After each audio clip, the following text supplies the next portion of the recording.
You ask Tiger to calculate. This deals with finding the midpoint between 2 points.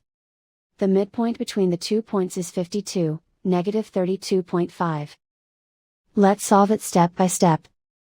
Plot the 2 points and calculate the midpoint using the formula. The coordinates of point 1 are, x1 equals 42, y1 equals negative 82.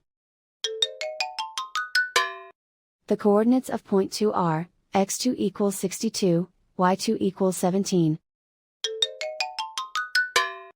PM represents the midpoint of the 2 points.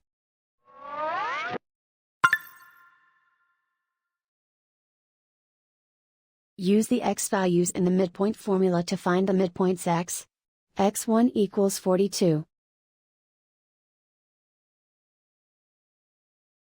x2 equals 62.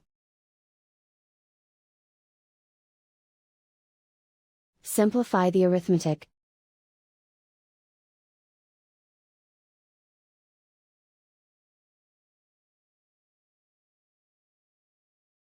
Use the y values in the midpoint formula to find the midpoints y.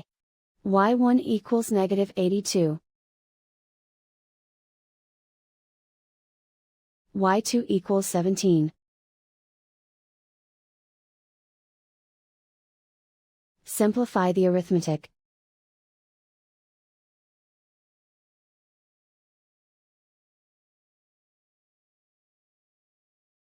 And so, the midpoint is 52, negative 32.5.